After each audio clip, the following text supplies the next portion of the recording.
आज के वीडियो में मैं आपके समक्ष लेके आई हूँ लियो टॉल्स्टॉय द्वारा लिखित एक बेहतरीन कहानी का हिंदी एक्सप्लेनेशन, द गॉड सन, यानी भगवान का बेटा। ये कहानी इतनी मार्मिक है और साथ में हम लोग को इतना ज्ञान दे जाती है कि इस कहानी को पढ़ने के बाद जीवन को देखने का जो हमारा रवैया है वो बदल जाएगा। शायद हम किसी से बदला लेने की नहीं सोचेंगे, बुराई छोड़ देंगे और अपने अंदर की जो भी खामियां हैं उसको मिटाने का प्रयास भी करेंगे। फ़िलॉसफ़ी की भारी भरकम जो किताबें होती हैं अक्सर हमारे समझ में नहीं आती, वही चीज़ें लियो टॉल्स्टॉय ने छोटी छोटी कहानियों के माध्यम से इस लंबी संपूर्ण कहानी में बखूबी समझाई हैं।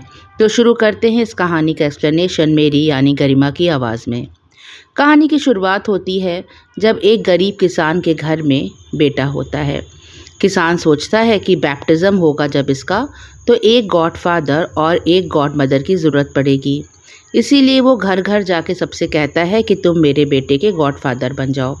लेकिन इतने गरीब किसान के बेटे का गॉडफादर कोई भी बनना नहीं चाहता। पूरे गांव में ना कोई गॉडफादर मिलता है ना गॉड मदर।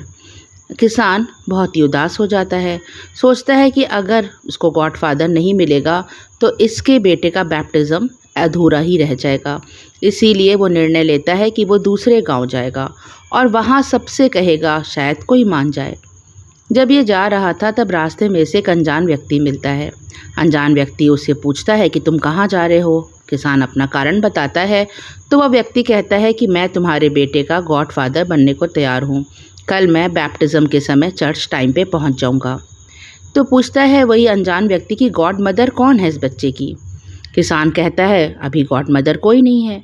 तो वो कहता है कि तुम बगल के गांव में जाओ, वहाँ पर एक बहुत बड़ा व्यापारी है, तुम उससे कहो कि आपकी बेटी को मैं अपने बच्चे की गॉड मदर बनाना चाहता हूँ, वो मान जाएगा। किसान सोचता है कि भला वो अमीर व्यापारी क्यों मानेगा, लेकिन क्योंकि अनजान व्यक्ति उसकी हेल्प कर रहा था इसीलिए तुरंत उस गांव जाता है और व्यापारी से कहता है। व्यापारी तुरंत तैयार हो जाता है। उसकी लड़की अगले ही दिन गॉड मदर बनकर बैप्टिज़म के समय चर्च में पहुंच जाएगी। बच्चे का बैप्टिज़म खूब अच्छे से हो जाता है। उसके गॉडफादर गॉड मदर सही समय पे आ जाते हैं। फिर जो गॉडफादर बना था अनजान व्यक्ति, वो ना जाने कहाँ चला जाता है। किसान उससे पूछता भी नहीं है कि वो किस गांव में रहता है। इस बात को अब 10 साल बीत चुके हैं। बेटा उसका बहुत होशियार है, हर काम करने में वह निपुण है और मेहनती भी है। सब कहते हैं कि इसका भविष्य बहुत ही उज्जवल होगा। जब वह 10 साल का होता है और ईस्टर का त्यौहार आता है, तब बच्चा कहता है अपने पिता से कि मैं अपने गॉडफादर और गॉड मदर से मिलना चाहता हूँ। किसान कहता है कि उसे बिल्कुल भी भान नहीं कि गॉडफादर कहाँ पे होंगे, वो तो उसको रास्ते में ही मिल गए थे। बेटा कहता है कि मैं अकेले ही अपने गॉडफादर को ढूंढूंगा और ईस्टर पे उनके संग खाना खाऊंगा। वह रास्ते में चल देता है। थोड़ी दूर चलने पे उसे वही अनजान व्यक्ति मिलता है। वह उसे पूछता है कि तुम कहाँ जा रहे हो। बच्चा कहता है कि मैं गॉडफादर ढूंढने जा रहा हूँ। वो कहता है मैं ही तो तुम्हारा गॉडफादर हूँ, मैंने तुम्हारा 10 साल पहले बैप्टिज़म किया था। वो कहता है अनजान व्यक्ति उस बच्चे से कि अभी मैं बहुत बिजी हूँ, मेरा व्यापार हर गांव में होता है।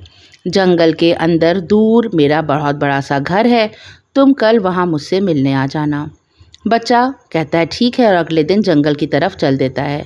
जंगल में काफ़ी अंदर जाने पे उसे बहुत सुंदर सा एक महल नुमा घर दिखता है। बच्चा बहुत खुश होता है कि उसके गॉडफादर का इतना सुंदर घर है। लेकिन एक दृश्य देख के वह अचरज में पड़ जाता है। उस घर के बाहर एक पेड़ था जिससे लकड़ी का एक मोटा सा लट्ठा रस्सी के सहारे लटक रहा था और उस लट्ठे के नीचे एक शहद से भरा कटोरा रखा था। बच्चा सोचता है कि शहद का कटोरे के ऊपर लट्ठे का भला क्या काम। तभी देखता है बच्चा कि दूर जंगल में से एक भालू, मादा भालू और उसके 3 छोटे छोटे बच्चे चले आ रहे हैं। मादा भालू कस के उस लट्ठे पर अपना हाथ मारती है। लट्ठा एक तरफ को हो जाता है और बच्चा जल्दी जल्दी शहद खाने लगता है। लेकिन वो ध्यान नहीं देती कि लट्ठा दुगनी स्पीड से वापस आ रहा था। बहुत तेज़ लट्ठा वापस आता है। उस बच्चे को बहुत तेज़ लगता है और वो बच्चा मर जाता है। मादा भालू अभी भी नहीं रुकती। वह फिर से लट्ठे को धक्का देती है। लट्ठा दूर जाता है और वह जल्दी जल्दी शहद खाने लगती है। लट्ठा उसे बहुत तेज़ मारता है। उसे बहुत चोट लग जाती है, लेकिन फिर भी वह शहद खाती रहती है। लट्ठा अब दूसरी तरफ जा चुका था और लौटते समय वह मादा भालू पर एक और वार करता है। इस तीसरे वार से मादा भालू नहीं बच पाती, उसकी भी मौत हो जाती है।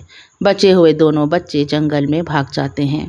ये दृश्य देख के वो बच्चा बहुत परेशान हो जाता है। तभी उसे दरवाजे पे खड़े गॉडफादर दिखते हैं। कहते हैं, अंदर आ जाओ। बच्चा भाग के उनके पास जाता है। गॉडफादर कहते हैं कि देखो, तुमने अभी एक दृश्य देखा होगा उस शहद और लट्ठे का। तुम इस घर में जब तक चाहो रहो, तुम्हें सारी सुख सुविधाएं मिलेंगी, लेकिन तुम वो कमरा देख रहे हो? कह के वो एक कमरे की तरफ इंगित करते हैं। कहते हैं, उस कमरे का दरवाज़ा कभी भी मत खोलना। हालांकि वो लॉक नहीं है, सिर्फ सील बंद है। अगर तुम धक्का दोगे तो वो दरवाज़ा खुल जाएगा, लेकिन फिर तुम्हारे साथ वही होगा जो उस मादा भालू के साथ हुआ था। बच्चा खुशी खुशी अंदर चला जाता है। घर में बहुत सी सुख सुविधाएं हैं। बच्चे को लगता है कि वहाँ सिर्फ 3 घंटे उसने बिताए हैं, जबकि उसे वहाँ रहते 30 वर्ष बीत चुके थे। 30 वर्ष पूरे होने पर बच्चा हंसी खुशी बाहर आ रहा था। अब उसे वह दरवाज़ा दिखता है। वो बड़ा आदमी बन चुका है और वो सोचता है कि भला गॉडफादर ने उसे क्यों मना किया होगा इस दरवाजे के अंदर जाने के लिए। अब तो वो बड़ा हो चुका है, उसके अंदर ताकत भी है। अब वो ज़रूर देखेगा कि उस दरवाजे के पीछे क्या है। कह के वह उस दरवाजे पे धक्का देता है। दरवाज़ा खुल जाता है। वो आदमी अब दरवाजे पे धक्का देता है। वह देखता है कि कमरा बहुत खूबसूरत है, घर के सारे कमरों से सबसे ज़्यादा सुंदर, और कमरे के बीचों बीच एक सिंहासन है। वह जाके सिंहासन पे बैठ जाता है। सिंहासन के बगल में एक बड़ी सी छड़ी थी, जिसके ऊपर एक नग लगा हुआ था। जैसे ही वह छड़ी को हाथ में लेता है, कमरे की सारी दीवारें गायब हो जाती हैं और उसे बाहर का संसार दिखने लगता है। कौन आदमी क्या कर रहा है? वह देखता है कुछ लोग गाय चरा रहे हैं, कुछ आदमी कुछ गलत हरकतों में लिप्त हैं। ऐसे ही देखते देखते वह सोचता है कि भला मेरे पिता इस समय क्या कर रहे होंगे। जैसे ही वह ये सोचता है, उसके पिता के गांव का दृश्य उसके सामने आ जाता है। वह देखता है कि उसके पिता की भेड़ें घर के बाहर बंधी हैं और एक चोर उन्हें चुराने का प्रयास कर रहा है। वह ज़ोर से चिल्लाता है, पिताजी पिताजी, देखिए भेड़ें चोरी हो रही हैं। उधर उसके पिता को सपना आता है। वह सपने में देखते हैं कि उसकी भेड़ें चोरी हो रही हैं, तो वह तेज़ी से बाहर भागते हैं। इधर वह चोर घर के अंदर घुसने का प्रयास करने लगता है। ये आदमी सोचता है कि भला मेरी गॉड मदर इस समय क्या कर रही होंगी, शायद वो मेरे पिता की मदद कर सकें। जैसे ही वो गॉड मदर के बारे में सोचता है, वह दृश्य उसके सामने आ जाता है। गॉड मदर कमरे में अकेले बैठी है और उसका पति एक गलत दूसरी पराई औरत के साथ रात बिता रहा है। वह गॉड मदर से चिल्ला के बोलता है, माँ देखो, तुम्हारा पति क्या कर रहा है। वह भाग कर जाती है और देखती है जब अपने पति को कि दूसरी औरत के साथ है, तो उनकी कस के लड़ाई हो जाती है। उसका पति कहता है कि तुम यहाँ से निकल जाओ, मैं तो इस पराई स्त्री के साथ ही रहूँगा। उसकी गॉड मदर बेचारी रोती बिलखती घर छोड़ के बाहर चली जाती है। उधर उसके माँ के कमरे में वो चोर घुस चुका है और उसका जो एक तिजोरी रखी है उनके कमरे में, वह खोलने का प्रयास कर रहा है। ये ज़ोर से चिल्लाता है, माँ देखो चोर आया है। उसकी माँ हड़बड़ा के उठती है, एक डंडा उठाती है और सोचती है कि चोर को ज़ोर से मारे, लेकिन चोर उसकी माँ को धक्का दे देता है। उसकी माँ ज़मीन पर गिर के बेहोश हो जाती है। ये आदमी अब समझ नहीं पा रहा था कि वो अपने पिता की मदद किस तरह से करे। इसीलिए वह छड़ी जिस पर नग लगा था, वह चोर की तरफ इशारा से दिखाता है। जैसी वह छड़ी उस चोर की तरफ दिखाता है, उसमें से एक तेज़ रोशनी निकलती है। चोर के सर पे एक वार हो जाता है और चोर वहीं मर जाता है। उसका पिता तब तक अंदर आता है। वह समझ नहीं पाता यहाँ पर क्या हुआ है। एक तरफ उसकी पत्नी मूर्छित पड़ी है और एक आदमी के सर से खून बह रहा है। इतना सब कुछ हुआ था, तभी वो गॉडफादर दरवाजे से भागता हुआ आता है और वह छड़ी उस आदमी के हाथ से ले लेता है। जैसी छड़ी गॉडफादर के हाथ में आती है, सारी दीवारें वापस आ जाती हैं। गॉडफादर बहुत गुस्साते हैं। कहते हैं वो बच्चे से जो अब बड़ा हो चुका है, उस पुरुष से कहते हैं कि देखो तुमने क्या कर दिया, तुमने पूरी दुनिया इधर उधर कर दी, तुमने बहुत बड़ा पाप कर दिया है। तुम जानते हो अब तुम्हारी गॉड मदर के साथ क्या होगा? वह शराब पिएगी और पूरी ज़िंदगी ऐसी पागलों की तरह सड़कों पे घूमेगी। तुम्हारे पिता पर हत्या का इल्ज़ाम लग गया कि उसने उस चोर की हत्या की और वह साल भर के लिए जेल में चला गया। जेल में जब वह जाएगा तो वो कितने ख़राब आदमियों के साथ रहेगा, उसकी पूरी ज़िंदगी बर्बाद हो जाएगी। और तुम्हारी माँ किसी तरह भी बिस्तर से उठने लायक नहीं रह जाएगी, वह इतनी बीमार हो जाएगी। ये सुन के वह पुरुष बहुत परेशान होता है। उसने अपने माता पिता, अपनी गॉड मदर, सबकी ज़िंदगी कुछ ही सेकंड्स में बर्बाद कर दी थी। गॉडफादर कहते हैं कि अब तुम्हें अपने जो तुमने पाप किया है उसका फल भुगतना पड़ेगा। तुमने उस चोर को क्यों मारा? वो चोर पहले भी 10 हत्याएं कर चुका था। जीवन में उसको नर्क भोगना था, लेकिन क्योंकि तुमने उसकी हत्या कर दी, उसको सारे दुखों से मुक्त कर दिया, इसीलिए अब उसके पापों का जो फल है वो तुम्हें भुगतना होगा। ये बात सुन के वह आदमी परेशान हो जाता है। वह कहता है गॉडफादर ये कैसा न्याय है? बोले यही न्याय है। जो काम मुझे देखना था वो तुमने अपने हाथों में भला क्यों लिया? मैंने तुमसे कहा था कि अगर तुम ये दरवाज़ा खोलोगे तो तुम्हारा हाल वही होगा जो उस भालू का हुआ था। ये आदमी अब बहुत परेशान हो जाता है। वो कहता है कि मैं अपने पाप कैसे धोऊं? कहता है पूर्व दिशा की तरफ जाओ, वहाँ जंगलों में तुम्हें एक साधु मिलेगा। उनसे मिलने के बाद तुम्हें मालूम पड़ेगा कि तुम अपने पापों का निवारण कैसे कर सकते हो। ये आदमी पूर्व दिशा की तरफ चल देता है। चलते चलते रास्ते में उसे एक घर दिखाई देता है। वह घर के अंदर जाता है तो देखता है कि एक औरत गंदे कपड़े से मेज़ साफ़ कर रही है। वह बहुत ज़ोर ज़ोर से मेज़ को रगड़ रही है, लेकिन क्योंकि कपड़ा गंदा है इसीलिए मेज़ तो साफ़ हो ही नहीं रही। वह उस औरत से कहता है कि आप इतनी मेहनत इस गंदे कपड़े के साथ क्यों कर रही हैं? औरत कहती कि मैं बहुत थक चुकी हूँ, लेकिन यह मेज़ चमकती ही नहीं। वह कहता है कि जाओ अपना कपड़ा अच्छे से धो, उसके बाद मेज़ को पोंछो। औरत ऐसा ही करती है और मेज़ तुरंत चमकने लगती है। वह उसे धन्यवाद देती है कि तुमने मेरी बहुत बड़ी मदद की। अब वो आदमी और पूर्व दिशा की तरफ आगे बढ़ने लगता है। जब वह आगे जाता है तो देखता है कि लोहे के चक्के पे कुछ किसान पहिए को, लकड़ी के पहिए को चढ़ा रहे हैं।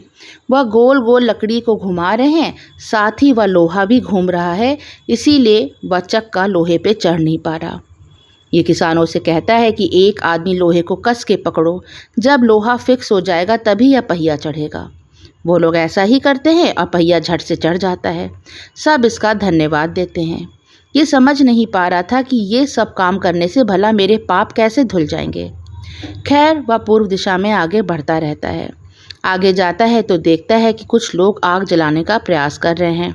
वो ढेर सारी लकड़ी एक के ऊपर एक लाते जा रहे हैं, जिससे आग बार बार बुझ जा रही है। ये उनसे कहता है कि पहले थोड़ी सी लकड़ी जलाओ, जब वह पूरी जल जाए, खूब अच्छे से सुलग जाए, तब उसके ऊपर नई लकड़ी डालोगे तो आग हमेशा जलती रहेगी। वो लोग इसकी बात मानते हैं और ऐसा करने पर लकड़ी फट से जल जाती है। जंगलों में आगे जाने पर उसे वह साधु मिलता है। शायद ये वही साधु है गॉडफादर ने जिसके बारे में बताया था। वह साधु से कहता है कि मैं अपने पाप कैसे धोऊं? गॉडफादर ने मुझे आपके पास भेजा है। साधु कहता है कि तुम वो लकड़ी का पेड़ देख रहे हो? बोलता है हाँ। बोले उसे 3 इक्वल भाग में तुम काट डालो। उठता है ये आदमी और अपनी कुल्हाड़ी से उस पेड़ के 3 हिस्से कर देता है। फिर ये कहता है कि तुम इस पेड़ के तीनों जो भाग हैं इनको जला दो। आदमी जला देता है। कहता है अब इसको ज़मीन में गाड़ दो। वह उस आदमी जो था वो ज़मीन में तीनों लट्ठे अब गाड़ देता है। अब साधु कहता है उससे कि तुम अपने मुंह में पानी भर के लाओ, पीछे नदी बह रही है, और हर लट्ठे पे तब तक वो पानी डालो जब तक उसमें से एप्पल का एक पौधा ना निकल आए।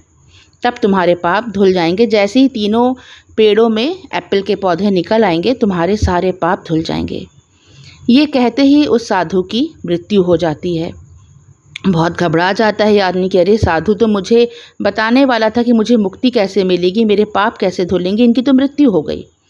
तो वह दिन भर उनके लिए कब्र खोदता और जब शाम हो जाती तो नदी से पानी लेकर आता मुंह में भर के और सारे लट्ठों पे डालता, लेकिन कभी भी उसमें से कोई भी एप्पल का पौधा नहीं निकलता। खैर अपने साधु को वो ज़मीन में गाड़ देता है। अब उस गांव के कुछ लोग थे जो साधु से मिलने, उनसे प्रवचन सुनने आते थे। जब वो आते हैं और मालूम पड़ता है कि अब यहाँ पर एक नए साधु आ चुके हैं, तो सब लोग उनसे ही ज्ञान की बातें सुनने का प्रयास करते हैं। ये आदमी उनको ज्ञान की बातें बताने लगता है और वो लोग इसको खाना, फल ये सब दे जाते थे। धीमे धीमे इस नए बने साधु का जो गॉडसन है, ये इसकी प्रसिद्धि बहुत बढ़ने लगती है। दिन भर यह मुंह में पानी भर के आता था और तीनों लट्ठों पे डालता था। दूर दूर तक इसकी ख्याति फैलती है कि बहुत ही एक तपस्वी साधु हैं जो जंगल में रहते हैं, जो मुंह में पानी भर भर के लट्ठों पे डालते रहते हैं और एक दिन उसमें से कहते हैं कि एप्पल का ट्री उगेगा। सब आते थे, ढेरों सामान इनके लिए लेके आते थे, लेकिन ये थोड़ा बहुत सामान रखते, बाकी गरीबों में बांट देते। ये सब करते करते 8 से 10 वर्ष बीत जाते हैं और ये बहुत ही अच्छी ज़िंदगी जी रहे थे। अब ये गॉडसन जो कि साधु बन चुके हैं, उन्हें हम साधु कह के ही संबोधित करेंगे। ये साधु एक दिन अपनी कुटिया में आराम कर रहे थे, तभी इन्हें लगता है कि बाहर घोड़ों की टाप की आवाज़ आ रही है। ये बाहर निकल के देखते हैं तो एक नौजवान बहुत अच्छे सजीले घोड़े पे बैठा है। वह उसे पूछते हैं कि तुम कौन हो? नौजवान कहता है कि मैं एक डाकू हूँ, सबको मार के, उनको लूट के ही मैं अपना जीवन जीता हूँ। साधु कहता है ये बहुत गलत बात है, तुम इतना पाप करते हो, तुम्हारी आत्मा कैसे पवित्र रहेगी? तुम ऊपर वाले को क्या मुंह दिखाओगे? तो वो डाकू कहता है मैं किसी से भी नहीं डरता, अगर तुमने मुझे ज्ञान देने की कोशिश की तो चक्कू घोंप के मैं तुम्हें भी मार दूंगा। वैसे भी हत्या किए मुझे कुछ दिन बीत चुके हैं। उसकी बात सुनते ही साधु के मन में मौत का डर समा जाता है। उसे रोज़ लगता था कि वो डाकू आएगा और मुझे मार देगा, लेकिन वो डाकू नहीं आता। 2 वर्ष और बीत जाते हैं। साधु की ख्याति ऐसी ही फैलती रहती है, लेकिन उन लट्ठों में से कभी भी सेब का कोई पौधा नहीं उगता।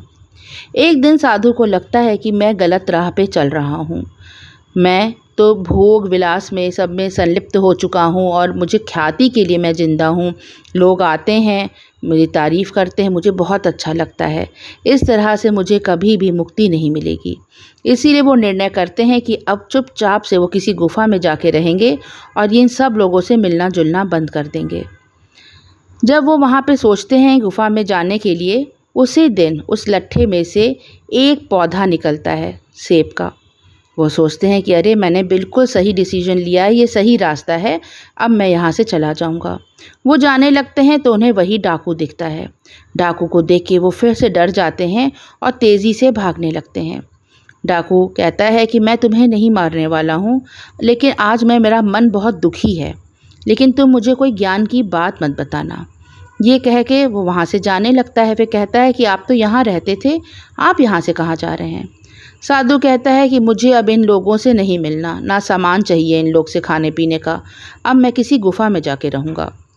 डाकू कहता है गुफ़ा में जाके रहेंगे तो आप खाएंगे क्या? साधु कहता है मुझे नहीं पता, ऊपर वाला ही मुझे जो देगा मैं वही खा लूँगा। कह के साधु वहाँ से चला जाता है और गुफ़ा में रहने लगता है, लेकिन रोज़ यहाँ आके लट्ठों में पानी ज़रूर डालता था। धीमे धीमे वो लोग जो इससे मिलने आते थे वो सारे छूट जाते हैं। साधु को एक दिन बहुत भूख लगती है तो वो सोचते हैं कि चलो कोई फल या कोई जड़ मिल जाए तो मैं खा लूँ। तो देखते हैं कि उनकी गुफ़ा के बाहर ब्रेड रखी है। वो बहुत खुश हो जाते हैं और खुशी खुशी वो ब्रेड खा लेते हैं। वो सोचते हैं कि ना जाने ये ब्रेड यहाँ पर किसने रखी है। कुछ वर्ष और बीतते हैं, लेकिन उन दोनों लट्ठों में से कोई भी सेब का पौधा अभी नहीं निकला है। एक दिन फिर से वही डाकू उनको दिखता है जो अपने पीछे एक आदमी को बैठाए है, उसे रस्सियों से बांधे है। ये डाकू को डांटते हुए कहते हैं कि तुम क्या कर रहे हो, ये आदमी कौन है? डाकू कहता है ये बहुत बड़े व्यापारी का लड़का है, मैं इसे किडनैप करके ले जा रहा हूँ और बहुत सारा पैसा इसको छोड़ने के लिए मांगूंगा। साधु कहता है कि तुम तुरंत इस बच्चे को छोड़ दो, अगर तुमने ऐसा नहीं किया तो ठीक नहीं होगा। डाकू कहता है कि मैं तुम्हें मार दूंगा। साधु कहता है मार दो, मुझे डर नहीं लगता। डाकू उसकी आंखों में देखता रहता है। साधु बिल्कुल निर्भीक वहाँ खड़ा था। वो चुपचाप उस व्यापारी के लड़के की रस्सी खोल देता है। बच्चा वहाँ से चला जाता है। डाकू कुछ नहीं कहता, वो भी चला जाता है। साधु फिर से पुकार के कहता है कि मैं तुमसे एक बार फिर कहता हूँ, ये रास्ता छोड़ दो और अच्छे रास्ते पे चलो। तुम मरने के बाद ऊपर वाले को क्या मुंह दिखाओगे? साधु ये कह के जब पानी डालने जाता है लट्ठों पे, देखता है कि दूसरे लट्ठे पर भी आज एक नया पौधा अंकुरित हुआ है। साधु समझ जाता है कि मैं बिल्कुल सही रास्ते पे जा रहा हूँ। कुछ दिनों के बाद वो डाकू फिर वहीं आता है। आज वो और उदास था। वह साधु से कहता है कि मैं क्या करूं ज़िंदगी में, मुझे समझ में नहीं आता। ना जाने मैं किस रास्ते पे चल पड़ा। साधु उसके सर पे हाथ फेरता है और उसके आँखों से आंसू बहने लगता है। आंसू बहता देख के डाकू भी बहुत ज़्यादा इमोशनल हो जाता है और कहता है साधु से कि उस दिन जब मैंने देखा कि आपको मौत का डर नहीं है, तब मैंने उस व्यापारी के लड़के को छोड़ दिया। वो ब्रेड आपकी गुफ़ा के आगे मैं ही रख के जाता हूँ। अब आप बताइए कि मैं क्या करूँ? मुझे अपनी शरण में ले लीजिए। मैं परेशान हो चुका हूँ। मैंने इतने ख़राब कर्म किए हैं कि मुझे खुद से घिन आती है। साधु उस आदमी को अपने सानिध्य में ले लेता है और उस दिन वह तीसरा पौधा भी अंकुरित हो जाता है। साधु जैसे जैसे डाकू के सर पे हाथ फेर रहा था, बीते सालों की जो भी घटनाएं थी उसकी आंखों के सामने से जा रही थी। सबसे पहली वो घटना जब वो औरत को देखता है जो गंदे कपड़े से मेज़ को पोंछ रही थी और मेज़ गंदी ही रह जा रही थी। साफ़ कपड़े से पोंछने पे मेज़ तुरंत साफ़ हो गई। तब उसे याद आता है कि जब तक यह भोग विलास में संलग्न रहा कि लोग आएंगे, अच्छा अच्छा खाना दे के जाएंगे और ये आराम से ज़िंदगी जीता रहेगा, इसके मन के अंदर मैल था। जैसे ही साधु ने सोचा कि मैं सब कुछ छोड़ दूंगा, ऊपर वाला कुछ देगा तो मैं खाऊंगा, नहीं तो ऐसे ही मर जाऊंगा, उसकी आत्मा एकदम से पवित्र हो गई और फिर उसका शरीर भी पवित्र हुआ। इसीलिए उसके पाप धुलना शुरू हो गए और पहला पौधा अंकुरित हुआ। साधु आगे की बात सोचता है कि जब वह आगे गया था और वह पत्थर जो पहिया था जो चढ़ा रहे थे लोहे पे वो लोग, और चढ़ नहीं पा रहा था, जैसे उस पहिए का लोहे का हिस्सा कस के पकड़ा गया, बस खट से लकड़ी उसके ऊपर चढ़ गई। उसे वो दिन याद आता है कि जब इसने डाकू से कहा था कि उसे मौत का डर नहीं, उस व्यापारी के लड़के को छोड़ दो। जैसे ही ईश्वर में उसने अपनी आस्था एकदम पक्की कर ली कि मेरी ज़िंदगी मेरी मौत तो ईश्वर के हाथ में है, उसने ईश्वर को सब कुछ अपना सौंप दिया, वैसे ही वो दूसरा पौधा भी अंकुरित हुआ। और तीसरी और आखिरी बात कि जब वो सारे किसान मिलके लकड़ी जला रहे थे, एक साथ सब लकड़ी वो डाल रहे थे तो आग नहीं लग रही थी, लेकिन जैसे ही थोड़ी सी लकड़ी जल के राख हुई, सारी लकड़ी उसके ऊपर डालते ही जलने लगी। उस दिन जैसे ही साधु की आंसू निकल गए उस डाकू के लिए, उसका मन बिल्कुल निश्चल हो चुका था, उसके सारे पाप धुल चुके थे और जो डाकू था वो उसके सानिध्य में आ चुका था और वो बिल्कुल उसी पथ पे चलना चाह रहा था जिस पथ पे वह साधु सालों से चल रहा था। जैसे ही साधु ये तीनों बात सोचता है, उसकी वहीं पर मृत्यु हो जाती है। देखता है डाकू कि साधु तो बेचारा मर गया। वह उसके लिए कब्र खोदता है और उसी जंगल में वहाँ रहने लगता है। लोग उससे भी मिलने आने लगते हैं और फिर वो साधु की जो भी सिखाई हुई बातें थीं वह वहाँ लोगों को बताया करता था। कहानी बहुत ही गहरी है। जितना ज़्यादा इस पे सोचा जाए उतने जैसे लगते हैं कि दिमाग के पन्ने खुलते चले जा रहे हैं। लियो टॉल्स्टॉय ने एक बेहतरीन कहानी लिखी, फ़िलॉसफी की इतनी बड़ी बड़ी बातें आसान शब्दों में, छोटी छोटी कहानियों के रूप में। आपको ये कहानी कैसी लगी कमेंट सेक्शन में ज़रूर बताएं। अच्छी लगी हो तो इसे एक लाइक ज़रूर करें और जुड़े रहें मेरे चैनल से, सुनते रहें दिलचस्प कहानियाँ। Thanks for listening. Bye for now.